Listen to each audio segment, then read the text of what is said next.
Artificial intelligence या AI, हाँ, ये शब्द आजकल हर तरफ है ना? बिल्कुल। हमारे स्मार्टफोन से लेकर सेल्फ ड्राइविंग कारों के सपनों तक एआई हमारी जिंदगी में जैसे घुस गया है। हाँ, तेजी से। इससे काफी उत्साह तो है, पर एक डर भी है, खासकर वो नौकरियों वाला सवाल। जी, वो सबसे बड़ा सवाल है आजकल। क्या एआई हमारी नौकरियां छीन लेगा, या फिर क्या ये हमारे लिए नए दरवाजे खोलेगा? मतलब दोस्त है या दुश्मन? आज हम इसी पर थोड़ी गहराई से बात करेंगे। हाँ, हमारे पास जो भी जानकारी है उसके आधार पर समझने की कोशिश करेंगे कि एआई का असर क्या है, खासतौर पर नौकरियों पर, और हाँ, इंसानी सोच पर भी। बिल्कुल। क्या मशीनें सच में हमारी जगह ले सकती हैं? चलिए देखते हैं। जरूर। तो एआई अगर बिल्कुल आसान शब्दों में कहें, हाँ। तो ये मशीनों में इंसानी बुद्धि जैसी काबिलियत डालने की कोशिश है। इंसानी बुद्धि जैसी मतलब सोचने की, सीखने की और फैसले लेने की क्षमता। और ये सब होता कैसे है?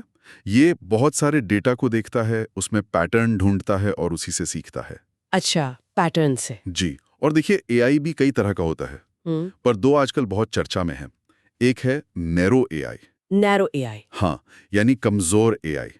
ये किसी एक खास काम के लिए होता है, जैसे शतरंज खेलना या हमारे फोन में अलेक्सा, सिरी।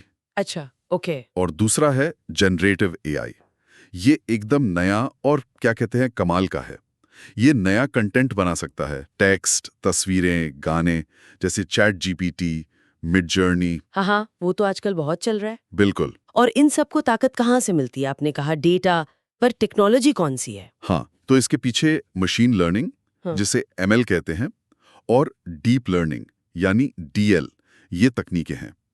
ये असल में न्यूरल नेटवर्क पर काम करती हैं। यही वो इंजन है जो एआई को सीखने और बेहतर बनने में मदद करता है। लेकिन यही सीखने की क्षमता, इसी से तो वो डर आता है ना, नौकरियों वाला डर। हाँ, वो चिंता तो है कि एआई कई काम, खासकर जो दोहराव वाले हैं, वो शायद इंसानों से तेजी से और बेहतर कर सकता है। जी, कर सकता है। जैसे आपने ग्राहक सेवा चैटबॉट्स का जिक्र किया था, ज़ोमैटो का वो जिया चैटबॉट, तो लोगों को लगता है भाई हमारी नौकरी तो गई। देखिए, ये चिंता बिल्कुल जायज है, पर पूरी तस्वीर थोड़ी अलग है। पहली बात, एआई को बनाने, चलाने, संभालने के लिए इंसान तो चाहिए ही होंगे। हाँ, ये तो है। और दूसरी, जो शायद ज्यादा जरूरी बात है, एआई खुद नई तरह की नौकरियां और स्किल्स की मांग पैदा कर रहा है। अच्छा, जैसे data scientist, AI trainer, AI ethics देखने वाले लोग, ऐसे ही कई नए रोल आ रहे हैं। इसीलिए लगातार सीखते रहना, नई स्किल्स अपनाना, मतलब रीस्किलिंग, वो अब बहुत जरूरी हो गया है। रीस्किलिंग। हाँ। और ये भी सोचिए, एआई जो उबाऊ काम है वो खुद कर लेगा, तो हम लोग, मतलब इंसान, ज्यादा रचनात्मक कामों पर ध्यान दे पाएंगे। हाँ, ये तो अच्छी बात है। तो इसे एक दुश्मन की तरह नहीं, बल्कि एक सहयोगी, एक हेल्पर की तरह देखना चाहिए। जैसा सैम ऑल्टमन ने भी कहा था, शायद एआई पूरी नौकरियां खत्म ना करे, बस नौकरियों के अंदर के कुछ काम बदल दे। अच्छा, मतलब जॉब का तरीका बदल जाएगा? हाँ, बिल्कुल। और भारत में तो गिग इकोनॉमी वैसी भी बढ़ रही है, जहां प्रोजेक्ट बेसिस पर काम होता है। वहां एआई स्किल्स की बहुत मांग होगी। ये बात तो ठीक है कि काम करने का तरीका बदलेगा, लेकिन वो बड़ा सवाल फिर आता है, क्या एआई कभी इंसानी दिमाग की बराबरी कर पाएगा? क्या मशीनें हमारी तरह सोच सकती हैं, महसूस कर सकती हैं? यहीं पर एआई की सीमाएं आ जाती हैं। देखिए, एआई लॉजिक में पैटर्न पहचानने में बहुत अच्छा है, लेकिन उसमें वो असली वाली क्रिएटिविटी, भावनाएं, सहानुभूति, जिसे हम इमोशनल इंटेलिजेंस कहते हैं, वो नहीं होती। हाँ, वो तो इंसानी चीजें हैं। बिल्कुल। ये वो गुण है जो हम इंसान बनाते हैं। एआई तो बस दिए गए डेटा और नियमों पर चलता है। वो एकदम कुछ नया, लीक से हटकर नहीं सोच सकता। अच्छा। और एक और बड़ी दिक्कत है पूर्वाग्रह, मतलब बायस एआई में। हाँ। अगर एआई को सिखाने वाला डेटा ही पक्षपाती है, हाँ। तो एआई के फैसले भी वैसे ही होंगे। हाँ। जैसे नौकरी देने में भेदभाव हो सकता है। इसीलिए एआई से मिली जानकारी को चेक करना भी जरूरी है। फैक्ट चेक करना। जी। हाँ। और सॉफ्ट स्किल्स, टीम वर्क, बातचीत, लीडरशिप, ये सब तो इंसानी खासियतें हैं। एआई ने कॉपी नहीं कर सकता। सही बात है। तो कुल मिलाकर एआई इंसानी दिमाग की जगह नहीं ले सकता। हाँ। ये हमारी मदद कर सकता है, हमारी क्षमताएं बढ़ा सकता है, एक टूल की तरह। सही कहा, ये वाकई एक दो-धारी तलवार है। जी। फायदे भी हैं तो चुनौतियां भी हैं। फायदों में जैसे आपने बताया, हेल्थ केयर में बीमारियों का जल्दी पता लगाना, जी। खेती में मदद। हाँ, और आपदा में फंसे लोगों की मदद के लिए भी, हाँ। जैसे वो डीप एम्पैथी प्रोजेक्ट है जो एआई से लोगों की कहानियों को ज्यादा असरदार बनाता है। हाँ। आवाज खो चुके लोगों को आवाज देना, कला में नए प्रयोग, ये सब अच्छे पहलू हैं।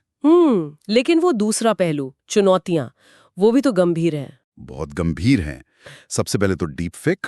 हाँ, वो तो बहुत खतरनाक है। इससे गलत जानकारी फैलाना, चुनावों को मैनिपुलेट करना, जिसे लायर्स डिविडेंड कहते हैं, और खासकर महिलाओं की इमेज खराब करना, ये सब हो सकता है। उफ। फिर वही बायस वाली बात, भर्ती वगैरह में भेदभाव, और कई बार ये समझना मुश्किल होता है कि एआई ने कोई फैसला क्यों लिया। इसे ब्लैक बॉक्स प्रॉब्लम कहते हैं। पारदर्शिता की कमी, फेशियल रिकग्निशन से प्राइवेसी का खतरा, निगरानी का डर, फिर इसका गलत इस्तेमाल, साइबर हमले, और हाँ, पर्यावरण पर भी असर पड़ता है क्योंकि इसे बहुत ज्यादा कंप्यूटिंग पावर चाहिए। बाप रे, लिस्ट तो लंबी है। तो इसका हल क्या है? हल ढूंढने की कोशिशें चल रही हैं। जरूरी है कि एआई को नैतिक गाइडलाइंस के साथ बनाया जाए, सिस्टम ट्रांसपेरेंट हो, जवाबदेही तय हो, डेटा से बायस हटाया जाए, प्राइवेसी का ध्यान रखा जाए, और एआई डिजाइन में इमोशनल इंटेलिजेंस पर भी सोचा जाए। और अंतर्राष्ट्रीय स्तर पर? हाँ, जैसे ब्लेचली घोषणा हुई थी, ऐसे वैश्विक समझौते भी जरूरी हैं ताकि एआई का विकास सुरक्षित और जिम्मेदार तरीके से हो। तो मतलब घूम फिर कर बात यह है कि एआई तो अब आ चुका है और यहीं रहेगा। बिल्कुल। ये ना तो पूरी तरह दोस्त है, ना दुश्मन। एक बहुत शक्तिशाली टूल है। इसका भविष्य कैसा होगा, ये हम इंसानों पर निर्भर करता है। हम इसे कैसे बनाते हैं, कैसे नियम तय करते हैं, कैसे इस्तेमाल करते हैं। एकदम सही कहा। हमें एआई को सिर्फ कंट्रोल नहीं करना, उसे गाइड करना है, सही दिशा देनी है ताकि वो इंसानी मूल्यों के साथ काम करे। भविष्य अकेले एआई का नहीं है, बल्कि इंसान और एआई के सहयोग का है। हाँ बिल्कुल। इसके लिए शिक्षा, जागरूकता, लगातार रिसर्च, ये सब बहुत जरूरी है। हमें इसके साथ जीना सीखना होगा। और शायद नौकरियों और इंटेलिजेंस से भी आगे बढ़कर एक सवाल ये है कि एआई हमारे समाज में विश्वास, सच्चाई और जो हमारे आपसी रिश्ते हैं, उनको कैसे बदलेगा। ये सोचने वाली बात है। इस पर हमें शायद और सोचना हो।